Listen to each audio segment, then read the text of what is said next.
बात आपके वेशभूषा चेंज करने से आपके स्वभाव नहीं बदल जाता। और ये सत्य भी है। आपने बहुत लोगों को देखा होगा, वो साधु की रूप धारण कर लेते हैं, लेकिन साधु की जो व्यवहार होना चाहिए एक्चुअल में वो उनके पास दूर दूर तक नहीं होता। कई लोग ज्ञानी का रूप धारण कर लेते हैं, बहुत बड़े बड़े किताब, बहुत बड़े बड़े मंत्र, बहुत बड़े बड़े पाठ सीख लेते हैं, पढ़ाई, लेकिन उनका जो एक्चुअल में रूप होता है, जो ज्ञानी का, महात्माओं का, वो उसके पास वो क्वालिटी होता नहीं है। उसी टाइप से इसका उल्टा भी होता है। अगर जो महान ज्ञान होता है, जो महान ज्ञानी होता है, जो संत पुरुष होते हैं, वो एक्चुअल में अगर उनके पास ज्ञान है, संत महापुरुष है, और उनको कोई फटे पुराने कपड़े पहना दे, उसके बावजूद भी उसकी जो चेहरे का जो तेज होता है उसे वो पहचान जाते हैं कि नहीं, इसके अंदर कोई ना कोई खासियत है। तो दोस्त, मैं ये कहना चाह रहा हूँ कि जो वेशभूषा होता है इंसान को, अपना कपड़े बदल लिए, अपने कुछ टीके लगा लिए, कुछ किताब हाथ में ले लिए और अपने आप को ज्ञानी महाज्ञानी समझने लगते हैं, तो ये उनकी भूल है। क्योंकि जो असली ज्ञान जो होता है वो हमारे मस्तिष्क और हमारे व्यवहार में होता है।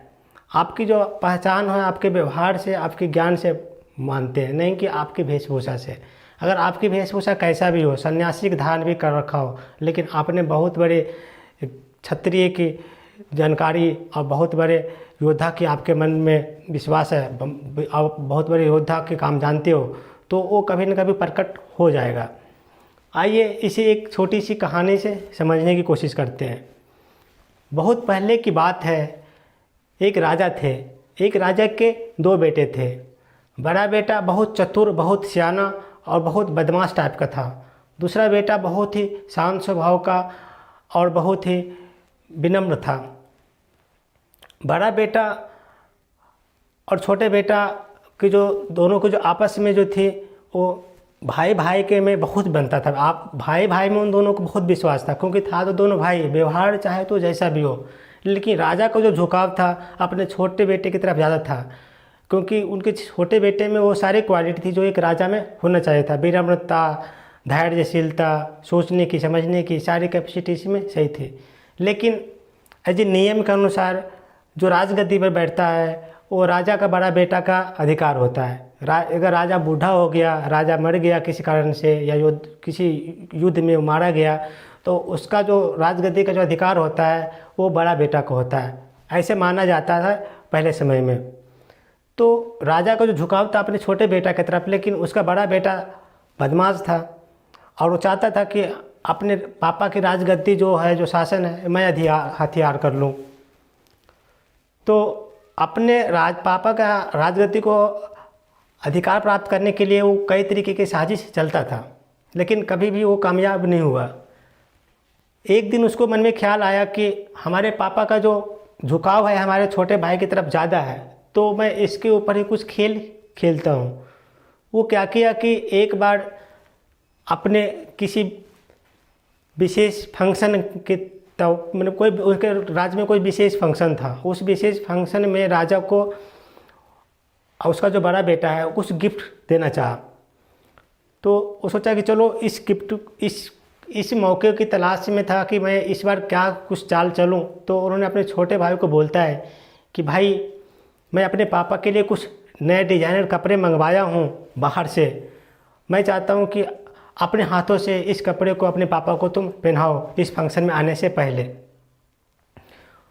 और वो जो छोटा भाई था वो अपने बड़े भाई पर विश्वास करता था, क्योंकि जो भी था अपना भाई था। तो बोलता है ठीक है, मैं ऐसा कर सकता हूँ। तो वो अब राजा के कक्ष में जाता है और अपने छोटे बेटा के हाथ में वो कुछ कपड़े का कुछ सामान देख करके बोलता है कि पापा, आप इस फंक्शन में जाने से पहले मैं चाहता हूँ कि आप इस कपड़े को पहन कर जाएँ, आप पर ये बहुत जचेगा। तो छोटे बेटा को बात को मान लेते हैं और वो कपड़ा पहन लेते हैं।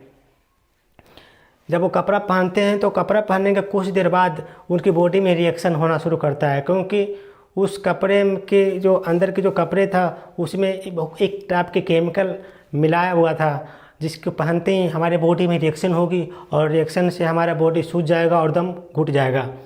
तो जैसे वो कुछ देर पहनता है, पहनने के बाद राजा को बिल्कुल बेचैनी होने लगती है और बहुत उसकी रिएक्शन होता है बॉडी में, और रिएक्शन की वजह से उसकी दम घुटने लगता है और ज़मीन पे गिर जाता है। जब उसके द्वारपाल को ये पता चलता है तो उसके छोटे भाई को पकड़ना चाहता है कि इन्होंने एक कपड़ा लाया और इसके कपड़े को पहनने के बावजूद ये ऐसा होता है। तो उसकी जो प्रजा थी, उसके जो राजा के जो जितने भी जानने वाले थे, जितने भी उसके विश्वासी थे, उसको सब पर विश्वास होता है कि छोटे बेटा ने उसके साथ कोई चाल खेला है, और अपने उनके छोटे बेटा को पकड़ने के लिए उस चारों ओर से उसको जाल फैलाता है। लेकिन छोटा बेटा किसी तरीके से अपने जान बचा करके उस राज्य से बाहर निकल जाता है। जब राज्य से बाहर निकल जाता है, किसी के पकड़ में नहीं आता, तो लोग उसको देशद्रोही घोषित कर देते हैं, क्योंकि इसके बड़ा बेटा के चाल था और उसके बड़ा बेटा राजगद्दी संभाल लेता है। जब वो उसके छोटे बेटा अपने देश से दूसरे देश, अपने राज्य से दूसरे राज्य में जब प्रवेश कर जाता है, भेष बदल कर एक सन्यासी का भेष धारण कर करके चला जाता है कि ताकि हमारे राज्य के लोग उसे पहचान ना पाए, क्योंकि अगर वो राज्य के लोगों को उसे पहचान जाएगा तो जो हमारा बड़ा भाई है मुझे मृत्यु का दंड दे देगा। क्योंकि लोगों को यही मानना था कि अपने पापा का ये जो कपड़े पहनाया था उसमें कुछ विषैले पदार्थ जो मिलाने वाला था इसके बेटा ही था, और लोग इसकी बातों को इतना जो होता है अपना बात को रखने का उसको कोई टाइम नहीं दिया, और उसको पर ब्लेमिंग आ गया। तो अपने ब्लेमिंग से बचने के लिए, अपने डर से बचने के लिए अपने राज को छोड़कर दूसरे राज्य में चला गया और भेष चेंज कर लिया, वेशभूषा अपने सन्यासी वाला कर लिया। जब वेशभूषा बदल कर सन्यासी वाला कर लिया तो जब दूसरे राज्य जाता है तो वहाँ पे क्या देखता है कि वहाँ का जो दूसरे राजा थे वहाँ पर कोई एक कंपटीशन चल रहा था। कंपटीशन ये था कि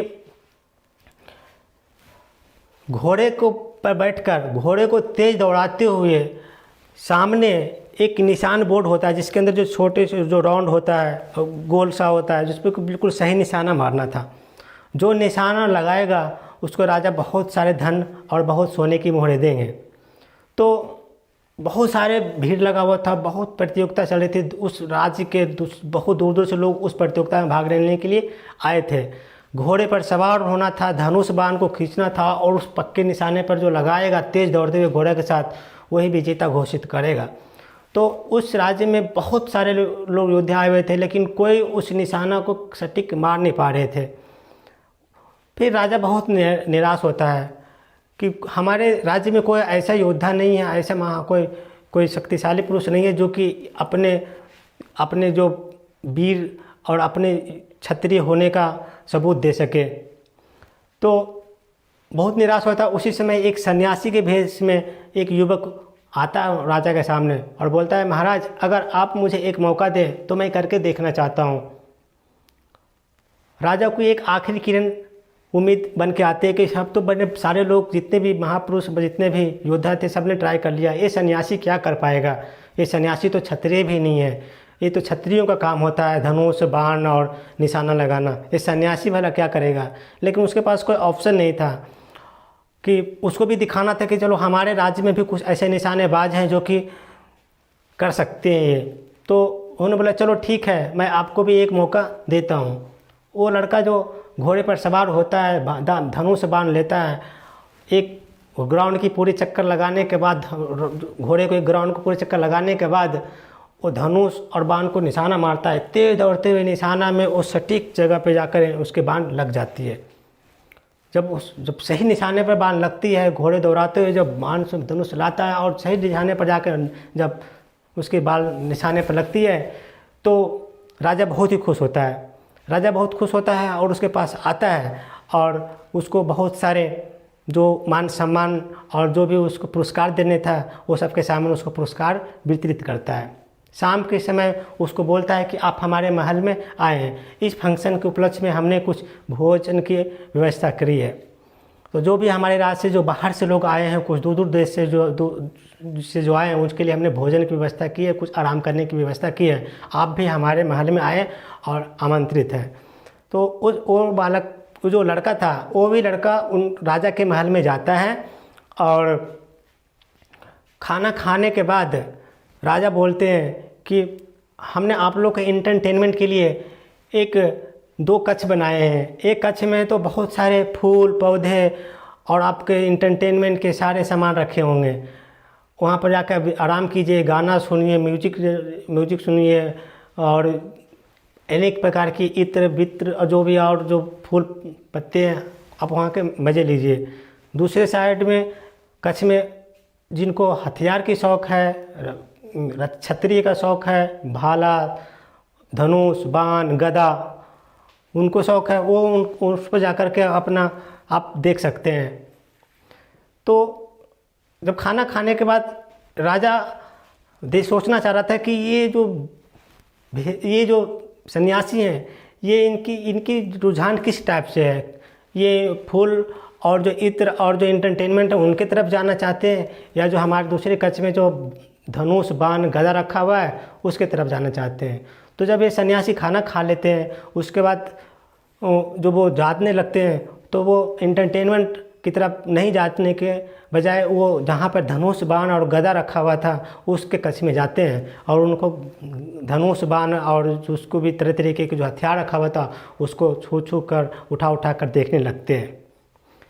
तो राजा को समझ में आ गया कि कहीं न कहीं ये क्षत्रिय के रूप में, ये जो सन्यासी के रूप में क्षत्रिय है, कहीं न कहीं ये समय का मारा हुआ इंसान है। हो सकता है इन्होंने किसी कारणवश सन्यासी का रूप धारण कर लिया है, लेकिन अगर इसके मन में क्षत्रिय की भावना नहीं होती तो ये एंटरटेनमेंट वाले कमरे में जाता जहाँ की तरह तरह के इत्र और गुलाल और फूल लगे हुए हैं वहाँ जाता। ये क्षत्रिय वाले कच्छ में क्यों गया?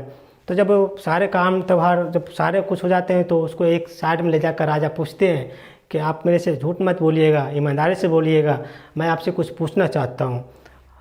तो बोलता है हाँ जी पूछिए। तो बोलता है कि आप मुझे सत्य बताइए, क्या वास्तव में आप सन्यासी हैं या आपकी मजबूरी है सन्यासी का रूप धारण करना? तो वो जो राजा है वो इतनी ईमानदारी और इतने विनम्र से पूछता है तो इस लड़का को रहा नहीं जाता और अपनी सारी कहानी बता देता है।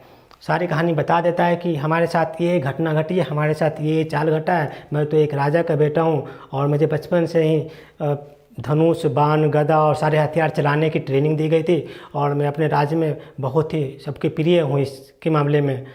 तो राजा को समझ में सारी चीज़ आ जाती है और इतने खुश होता है कि उनके जो अपने बेटी थी राजकुमारी थी वो अपने बेटी से इसके साथ शादी कर देता है और अपने राज को संभालने को उसको मिलजुल कर रहने को लिए कहता है। तो दोस्त, मैं इस कहानी से आप ये समझाना चाहता हूँ कि आपका जो स्वभाव, असली स्वभाव जो है वो कभी न कभी जो है वो निखर कर आता है, चाहे आप कितना भी उसको छुपाने की कोशिश करें। आपका जो नेचर है, जो आपका स्वभाव है वो कभी बदलता नहीं है। चाहे आप कितना भी अपने तन के कपड़े बदल ले, जूते बदल ले, जितना भी भेष बदलना है बदल ले, लेकिन समय आने पर जो आपके अंदर के जो स्वभाव है, जो अंदर की जो क्वालिटी है वो बाहर आ ही जाता है। जिस टाइप से एक जो फ़कीर है, फ़कीर को आप कितना भी वेशभूषा बना दे, कितना भी आप अच्छे कपड़े पहना दें, अच्छी अच्छी किताब उसके हाथ में दे दें, लेकिन वो ज्ञान की बातें नहीं कर सकता, क्योंकि वो उसको ज्ञान रहेगा तभी तो वो बांटेगा। लेकिन उसी टाइप से जो क्षत्रिय इंसान होता है उसको कितना भी फटे पूरे कपड़े पहना दे, कितना भी उसको कुछ जैसा भी माहौल में उसको रख दें, लेकिन उसके जो अंदर की जो भावनाएं होती है वो क्षत्रिय वाली होती है और कभी न कभी वो चीज़ दिखता है, निकल के आता है। तो सिर्फ वेशभूषा और वस्त्र बदल देने से कोई ना कोई क्षत्रिय बन जाता है और ना कोई साधु बन जाता है। जो उसकी जो एक्चुअल स्वभाव है वो कभी न कभी दिखता है, कभी कभी उभर कर आ जाता है। तो ये कहानी से मैं यही समझाना चाहता है कि वेशभूषा और रूप रंग पर विश्वास मत कीजिए। उसका जो एक्चुअल जो आपका व्यवहार होता है, आप एक्चुअल जो नेचर होता है वो महत्व ज़्यादा करता है, ना कि उसकी रूप रंग और वेशभूषा। वेशभूषा तो मात्र एक दिखावा है। असल में आपके दिल में, आपके दिमाग में और आप किस चीज़ को कैसे सोचते हैं, कैसा नज़रिया आपके है, वो सबसे ज़्यादा इम्पोर्टेंट रोल प्ले करता है।